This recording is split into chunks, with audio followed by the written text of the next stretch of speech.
on our local homelessness emergency. Today, I'm joined by Doug Halbert, our Long Beach City Prosecutor. Doug's here to talk with us today about the important work that he and his office are doing to help people and support people experiencing homelessness here in the city of Long Beach. But before we get to today's topic, I want to just share with you some updates. We know that this weekend we prepared for an unprecedented storm event. The city team worked very, very hard to prepare our community for the effects of Hurricane Hillary. And I'm proud to say that we saw minimal impacts here in the city of Long Beach. That's great news. As a part of our efforts, we did a lot of work to expand shelter options for people, to help people get out of the storm. We opened more than 150 additional beds in our shelters in our multi-service center. And we prepared additional shelters to meet the need, but we continued to meet the need throughout the night, and we didn't have to expand additional shelter, but we were ready in case we need to do so. Our outreach teams also worked very hard to, all the way to the evening, working to get individuals experiencing homelessness access to shelter. And so we did a lot of outreach there. I want to offer a heartfelt thanks to everyone who worked tirelessly to prepare our city, as well as all of our amazing city employees and our volunteers who worked to keep our city safe during Sunday's tropical storm. It was a big team effort, and we are over time building more and more resiliency to address emergencies, from our COVID-19 emergency, our local emergency on homelessness, and if we need to come together and work together to prepare our city for a storm, we have that ability and that resiliency built in. So thank all of you for all your incredible work. So now, let's get back to the topic of homelessness, and we'll turn to our guests. Doug, thanks for coming on our little show. We've worked together for many years, and we're lucky that we have our own city prosecutor. It's unique. Long Beach has its own independent health department, one of 3 cities in the whole state. We've got our local fire, we've got our local police, but we also have a local independent prosecutor. And the city prosecutor's office plays an important role in supporting our unhoused community. And we know there's always a conversation about, can't we just prosecute our way out of this problem? Well, the good news is we have a local prosecutor to help talk us through the things that we can do, because we've learned, and the region has learned, you can't prosecute your way out of a homeless crisis, but there are things that we can do to be innovative and to adapt if we have a heart and a spirit to serve. So, Doug, share a little bit more with us about some of your efforts in your office. Well, sure. And Mayor, thank you for having me on Absolutely. the show, and thank you for giving me a chance to talk about some of the programs that the men and women in my office have started and actually become national leaders using these strategies. And I'm glad that you also mentioned that this is not a strategy to prosecute homelessness or to eliminate homelessness through prosecution. Here, I look at it really in 2 different ways. First of all, we have to do a better job within the criminal justice system when a person who is experiencing homelessness intersects with the system. The traditional criminal justice system is not set up to address unemployment or mental disease or substance abuse or homelessness. But we have an opportunity when a case intersects with our office to actually try to improve a person's outcome so that they don't engage in criminal activity. The other way I look at it is, this is an emergency, it's a crisis, and we really need all oars in the water rowing at the same time.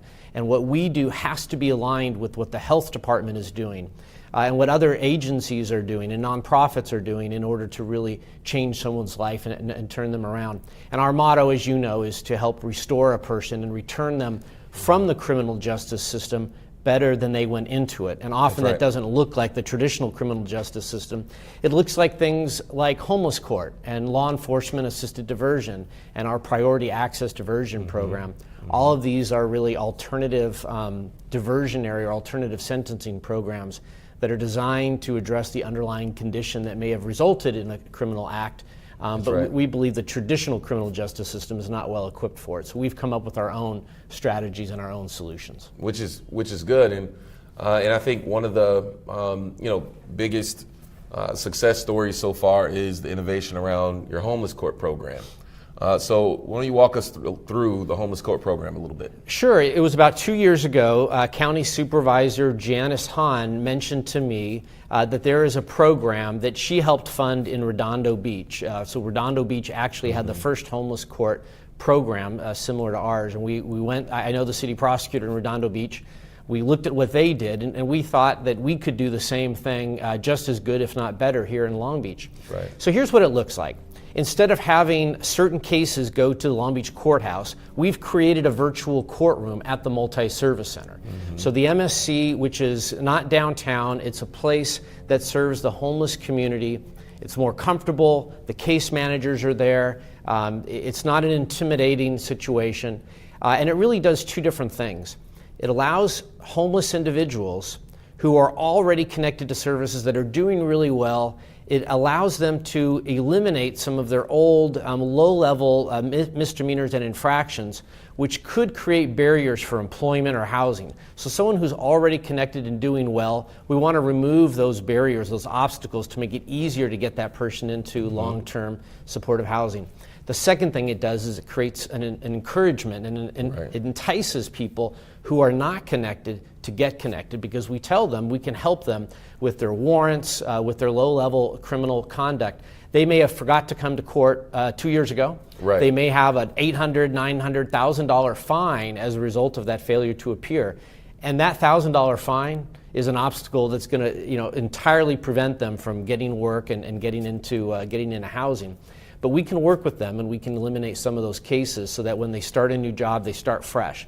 We've had people, by the way, who were engaged in services for several months. Yeah. They get a job, they're driving to work one day, they get pulled over, and they get arrested for a warrant that was 2 years old. Yeah. They go to jail, they spend the night in jail. When they come out, they've lost their job. So we've really turned someone back in time to make it a situation that was doing very, very well into one that basically resulted in them losing their employment. And we've really made it worse for them, but we've made it worse for us. We're better off with them being gainfully employed and being housed, for certain. So Homeless Court started with Janice Hahn, and we have a virtual courtroom. And we've had over 300 people that have been assisted just in the 2 years since the pilot program began. Those 300 people have had a number of things. They've had old warrants removed. Some of them had cases that were pending in court, and we worked with them. Instead of doing a fine, or instead of doing jail time, instead of doing community service, we said stay connected to services, and if you do that for 60 days or 90 days, sometimes it's live-in treatment. I'm so much better off getting someone into live-in treatment for 60 or 90 days than having them go to jail for a week or two. It doesn't make sense in the criminal justice system, but that's how we normally treat them. So connecting people to services is super important. Keeping them connected to services is important. Homeless Court in 2 years has become one of the most important parts of our criminal justice ecosystem here in Long Beach, because the homeless community knows that if they stay involved in services or get involved in services, they actually could get help that's valued at hundreds or thousands of dollars if they stay connected to services. And that's our promise to them. So, and I love that. That's our promise to them. I think it's important that you mentioned that, our job is to go in and make sure people come out of the system better off than they were when they went into the system. And I think when I think about government and systems and structures, state and federal and local, they were a lot of times designed for a different purpose, either to keep a community safe or to make sure that your business can thrive. But when you're in a crisis and you see that we all have to, as you say, get our oars moving at the same time, sometimes it's challenging to get government to see that our job is not always just to put someone in jail, but our job is to help contribute to the solution of getting people off the street and in a place where they're not continually going back to the street. And so the fact that I think you see your role as a prosecutor as finding innovative ways to help with all of our collective efforts to get people off the street, I think that's really, really important that you see the world that way.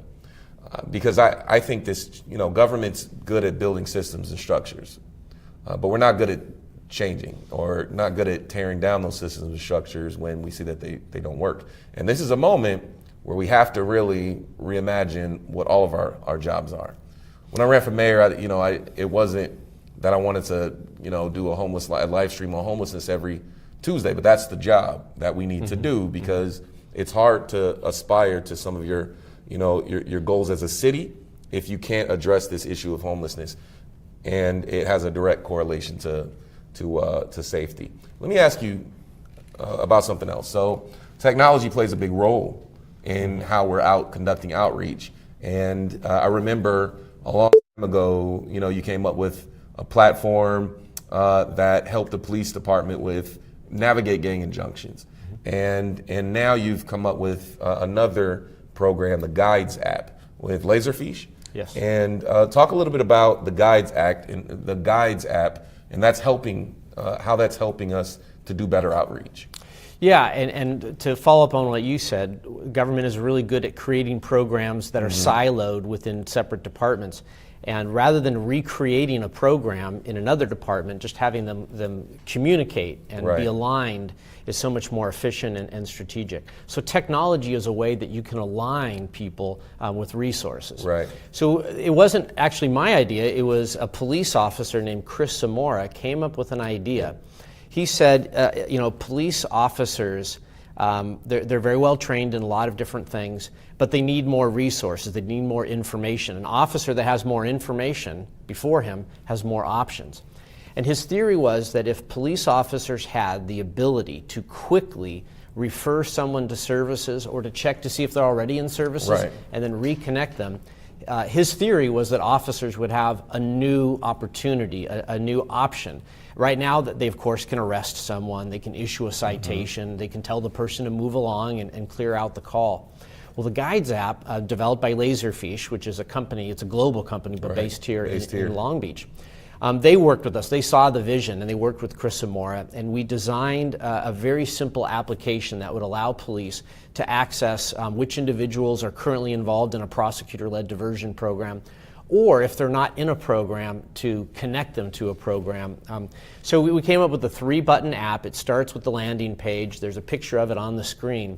With a very simple couple of presses of a button, an officer can identify if someone's already been connected to services through one of our programs. If they have been, we can easily reconnect them to their case manager. If they're not connected, why don't we make it easy for an officer to input some information and hit submit and allow a healthcare response to that contact. That way the officer can go on to his next call. He's already identified the individual and sent the information to us in the health department. So the Guides app really allows us to do that. By the way, it was funded 100% by the United States Department of Justice. We applied for a grant, we won the grant, and now we have an app that allows officers to open up information so they have at their fingertips information about mental health services that are available locally, substance abuse services available locally. They also have the ability to refer someone, and on the screen is the actual field that an officer would see when they want to refer someone. They start putting in basic information, their first name, last name, the location, the type of call it is, and once they hit submit, it immediately starts this process. I have a social worker in my office. A lot of people don't know this. We have a person who's a trained social worker. She's run shelters in Orange County and here in Long Beach. And so she's perfectly positioned. Obviously, we want to check the person's background. We're not going to send someone who's dangerous into a home that might endanger other people. But if they're appropriate for the LEAD program, which stands for Law Enforcement Assisted Diversion, we connect them to a social worker right there from the street level contact. Try to get them into either temporary housing or supportive housing that's for mental health or for substance abuse. The long-term goal is to create a better contact by that officer and that individual and help address the underlying condition without having to send the case to court and get a judge involved and all the costs that follow from that. So if anybody wants more information, by the way, our website is www.cityprosecutordoughalbert.com. And there's information about homeless court there. You can actually refer someone to homeless court. If you're a caseworker and you want one of your clients to be considered for homeless court, you can input that person's information and it comes to us. Also, there's information about the Guides app. There's information about the Law Enforcement Assisted Diversion Program and all the other diversion programs. In fact, you've helped us create some of our diversion programs over the years. So the PATH program. The path program is a great example. You actually connected with some Department of Justice leaders that really explained to us the need to work on those young adults. That's right. Before they get into trouble, and try to connect them to employment services. We're looking to restart that, by the way, with Long Beach City College. It paused during COVID, but we're going to start it with a new partner, and I think it's going to be better than ever. Fantastic. Well, Doug, I think you explained why, you certainly justified why it's important to have a local prosecutor, because we're able to address things more comprehensively and within the context of the resources that we have in our community. We're able to work together and coordinate. There's a lot of conversation, again, about the complexities of prosecution, the shifting legislative landscape in California. But we want to offer hope that although, sure, rules may change and it may be difficult to understand, we have great leaders in Long Beach who are figuring out ways to navigate and to keep communities safe. If an individual needs help, let's get them help.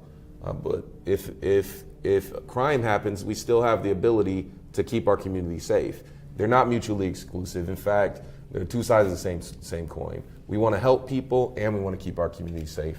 And so we're fortunate that we have an entire team, our prosecutor, our public safety, our police departments heading toward more community policing with neighborhood services bike teams and community service assistants. We had Shalina Benson, commander, come walk us through some of those sort of innovations within our police department. We're doing things like ambassadors in our parks and recreation department. We have innovation taking place at our prosecutor office. So this is all about allowing our city to change to meet the evolving needs. And so our homeless emergency response is certainly an interdepartmental effort that requires every part of our city team to be involved. So thank you so much for joining us today. And thank you, Doug, for coming on our little show. And now we'll proceed with interpretation in Spanish and Khmer. Thank you.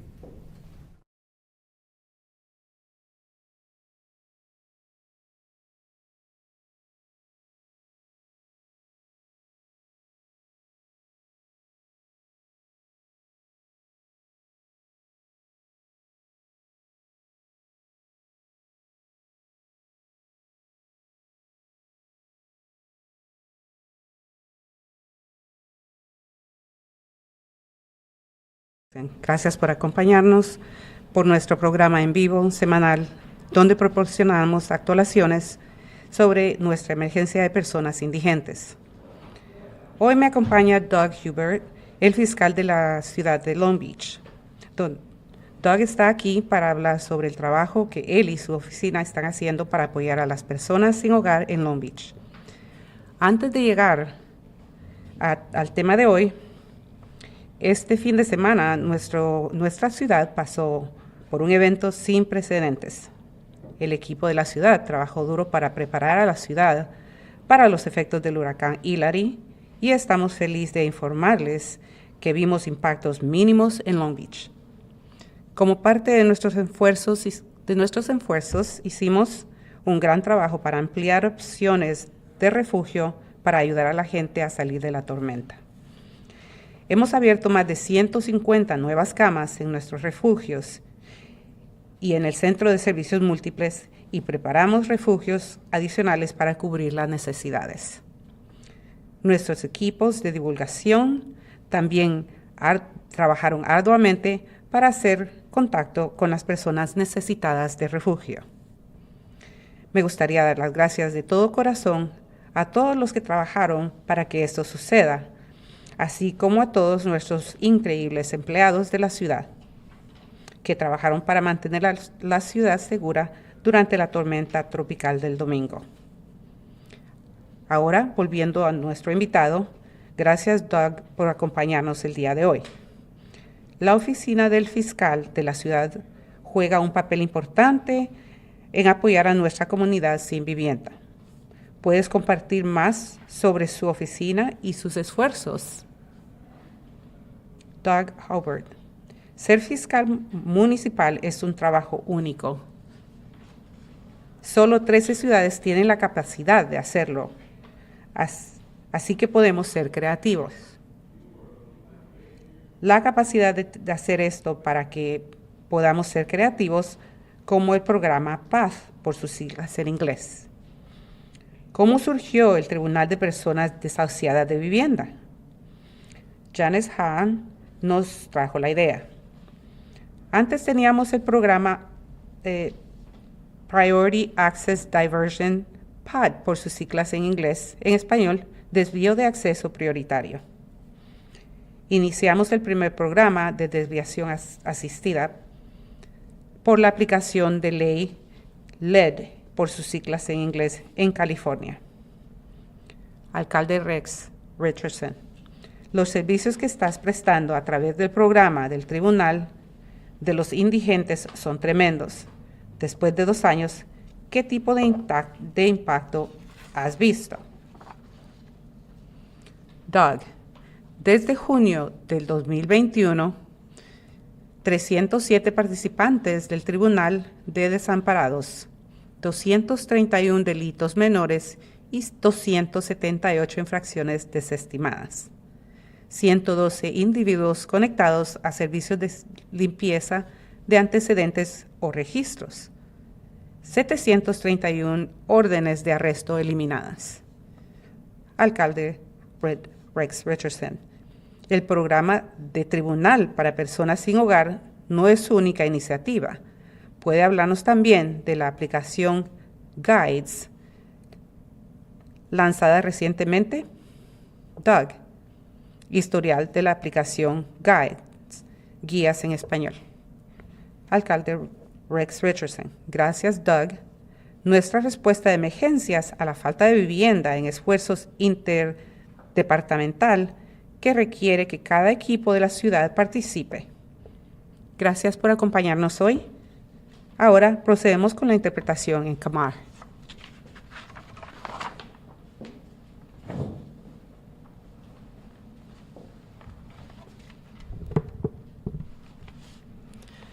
Pasum Chirisu Bong Pon Tangakania, Dial Kampung, Tatam Dan, Slap and Tessanaka, Side Top to all Pajam Sapada, so they MP Domnosrai, Nung Karok Domnosrai, Turning Panyabi Bat, Nay Pibanata, and the Krong Long Bit of Yung.